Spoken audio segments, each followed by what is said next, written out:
Viewers, India's first match in the Super 8 round in the ongoing T20 World Cup clearly didn't go as planned. India was handed a 76-run defeat at the hands of 2024 runners-up South Africa, giving the men in blue their first defeat in the tournament.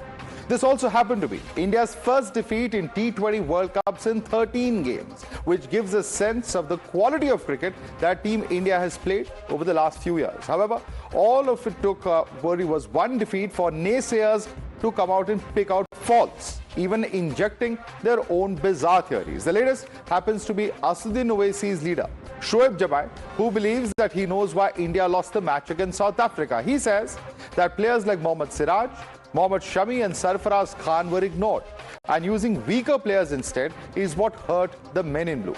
He also says Gautam Gambhir must realize that he is a Team India head coach and not a BJP MP anymore. He believes that cricket has now fallen prey to hate politics. But remember, this is not the first time that cricket has been communalized. In the past, several statements have come in from politicians and religious leaders who've given a communal color to cricket. What are we talking about? We've talked about the kind of statements that have been coming in. We've seen, of course, Maulana Rizvi, All India Muslim Jamaat, who said on the 6th of March 2025, Roza is a compulsory duty for all Muslims. Shami should answer to God for not keeping Roza, is what this particular Maulana believes. Shah Mohammed of the Congress Party says it is Sarfaraz Khan not selected because of his surname. This is on the 22nd of October. Ziaur Rahman Barg of Samajwadi Party says removing them on basis of religion is violation of the constitution. So that's another statement coming in. Now, of course, Shoaib Jamai of AIMIM saying that Shami-Siraj and Sarfaraz were ignored in the selection process. Also, of course, asking a question about whether cricket has fallen prey to hate politics. Now, the BJP has come down heavily on this statement and says this is a brazen attempt to communalize cricket for political gains. Meanwhile, the India bloc seems to be divided on the issue. Some are calling the decision to drop Shami and Siraj an injustice to cricket itself. Others say the team must not be chosen on the basis of religion. The 15-player squad also has Muslim. Even then, now All India Majlis Ittihadul Muslimin, which is a party exclusively meant for the unity of Muslims, not Indians, is preaching secularism to others. Stop injecting communal politics even into Indian cricket. ऐसा है कि मोहम्मद सिराज जो खेला है, शमी जो खेला है, दोनों ने हरदम मुश्किल वक्त में भारत को मैच जिता के दी है. अगर उनके ऊपर अन्याय होता है तो मुझे लगता है कि ये क्रिकेट के ऊपर अन्याय है. मगर मैं ये नहीं मानता हूँ कि रिलीजन के बेसिस पे प्लेयर चुनने चाहिए. जो अच्छे खिलाड़ी है सबको मौका देना चाहिए. इसीलिए हम कहते हैं कि AIM जो पार्टी है वो बी टीम है और बी टीम का काम ही होता है रिलीजन के नाम पे बांटने का. मेरा ये कहने का मतलब अगर हमारी टीम नहीं जीत पा रही है और उसके अंदर बदलाव चाहिए तो उसके बदलाव होने चाहिए, मगर धर्म के नाम पे, जात के नाम पे प्लेयर सिलेक्ट नहीं होना चाहिए. All right, and let's also take you through what exactly has happened as far as this entire matter is concerned, because on one hand you have MIM saying that cricketers of a certain religion were ignored by Gautam Gambhir and his team management. Let's remind you how these players have impressed in the past under the leadership of Gautam Gambhir itself. A question that will be seen is of the IPL 2022, where Avish Khan played 13 matches under the LSG mentor Gambhir at that point of time, picked up 18 wickets and powered Lucknow Super Giants to playoffs. In the Anderson Tendulkar Trophy 2025, Mohammad Siraj led India's bowling attack in the England Test Series, the tournament's highest wicket taker with 23 wickets. In the ICC Champions Trophy 2025, Mohammad Shami was the joint highest wicket taker for India with 9 wickets. Shami was named in ICC's team of the tournament. Now, before we go across to our guests, I also want to play out for you viewers this clip from one of my earlier debates a few months ago, where we had former Indian cricketer and a star of the 83 World Cup winning squad, Saeed Kirmani, as our guest. He firmly stated that players are selected for the team on the basis of their performance and that we must not pay heed to those who are communalizing the game. Listen it. The fact is, look at our bench strength now. And just yesterday when we were saying why Sarfaraz Khan, who's doing so well, is not being included in merit. If we were to go by merit, then there are at least 3 or 4 batsmen who would be competing for Virat Kohli's place. One of the things that Dr. Ranganathan referred to, and it's been debated, it's been talked about how there are some, party spokespersons saying that Sarfaraz was not part of the squad because he was discriminated against because of his surname, so on and so forth. But, has Dr. Ranganathan actually answered that question? And do you agree with him that today we have a problem of plenty in India? We have so many high performers that at the moment people are actually sort of trying to edge each other out for space, elbow each other out for space. And that's actually a good problem for us to have here in India.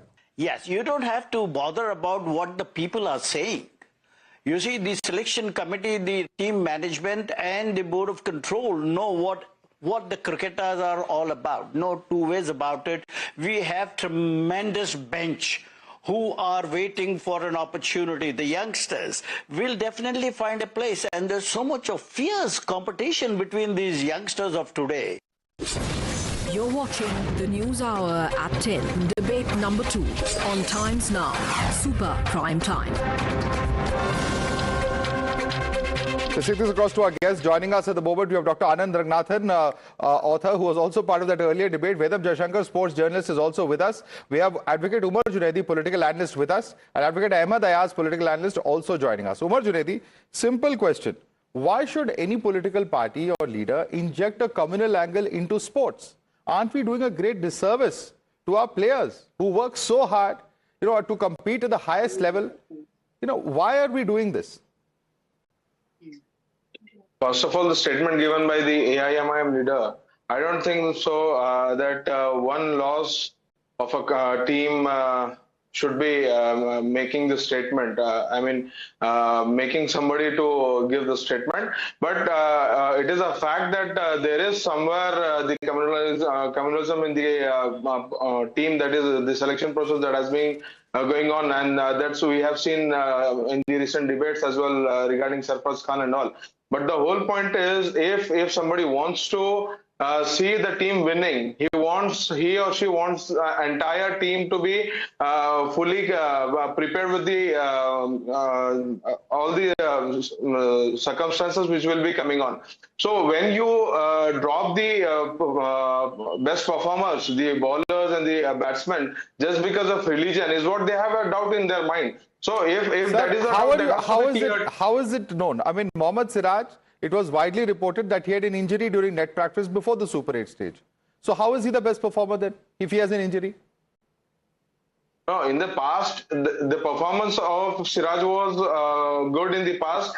And as you said, the injury, that has to be stated by the selection team. That will for each player they should give you XYZ is injured in the knee, somebody is injured in the back. You want a detailed medical report of every player to come. Is that what you expect? Not detailed medical report. Whenever the selection process happens, there should be a press conference wherein why the player has been selected.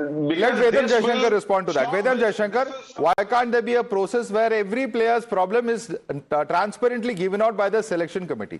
Is that the precedent? Is there a need for more transparency, as he seems to be suggesting?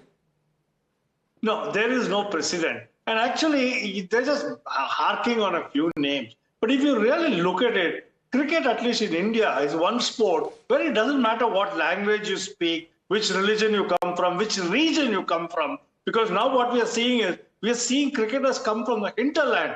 Somebody like Suryavanshi is actually coming from a place called Bihar, where he's in a small town which is close to Nepal. It's more Nepal than India.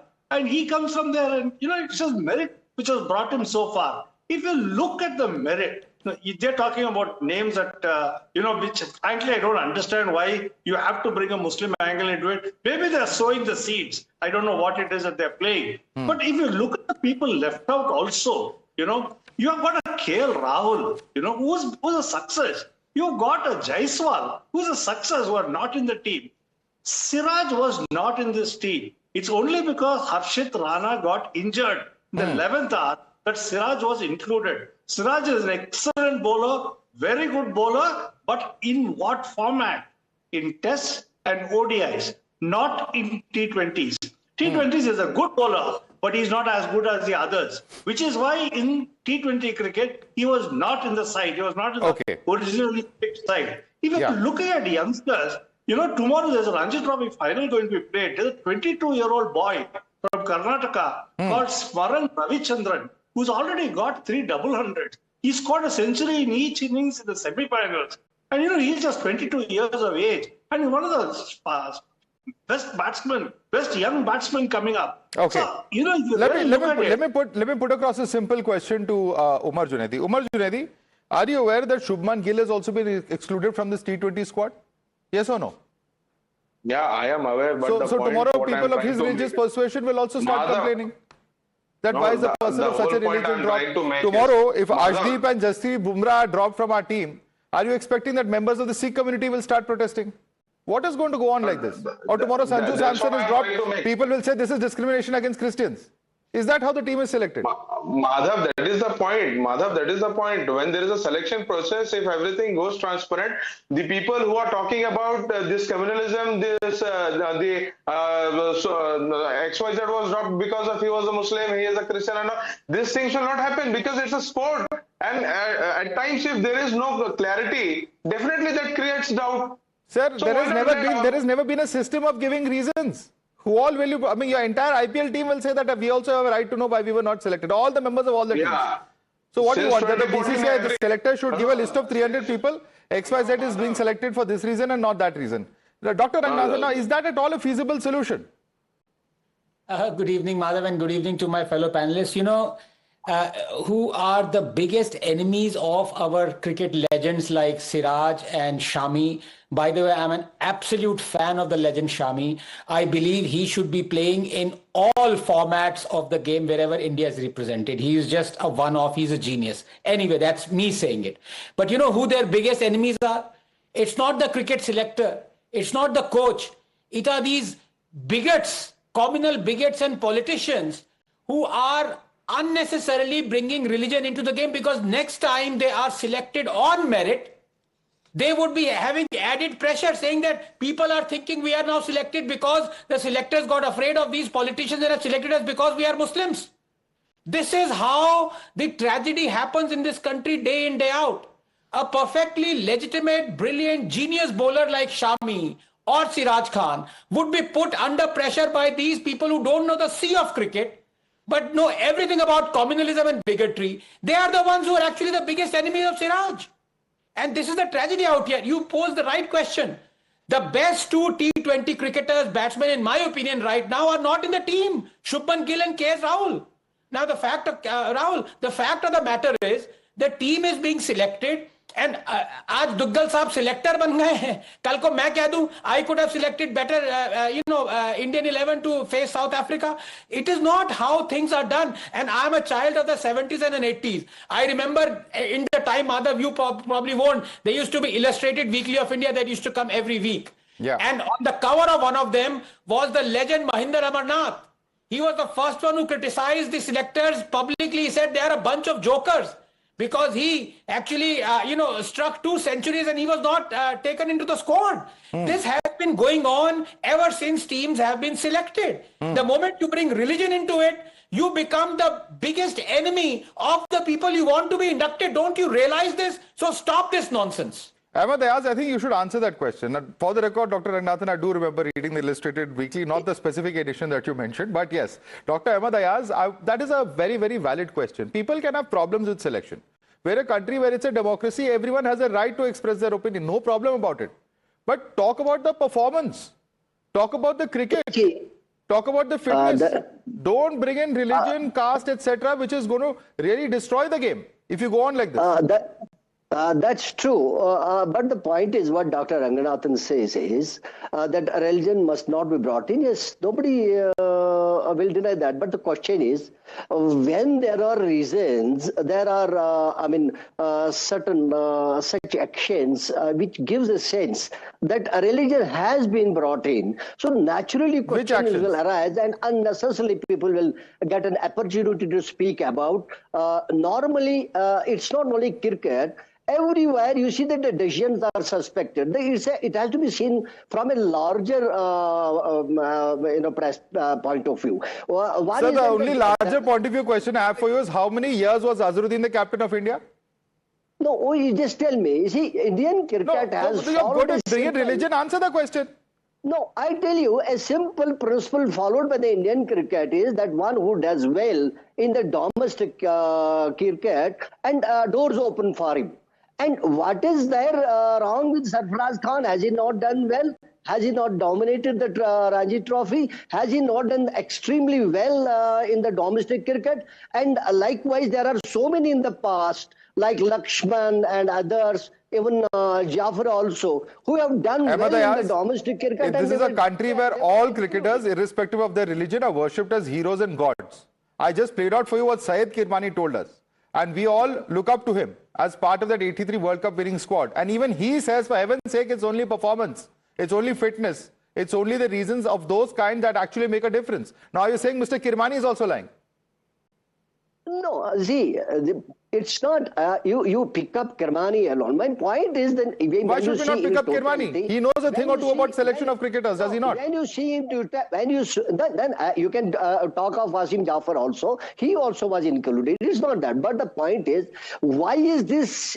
the feeling comes in the people in a particular community because there is a reason. There are things happening. That's what I say. What's wrong with Sarfaraz Khan? Why has he been dropped when he has done extremely well? There are a lot many people who have done good in the domestic. Well, Ahmed Ayaz, the whole world knows what has happened next door as far as Pakistan is concerned and Danish Kaneri. I don't want to get into it, but let me bring in Vedam Jaishankar to the questions that you have raised. Hey, Vedam Jaishankar, you quickly respond to it. He says, what about Sarfaraz Khan? His performance has been good. We should use only Ranji performance as a metric in terms of deciding the performance of the person and the quality and the merit of a particular cricketer. Respond.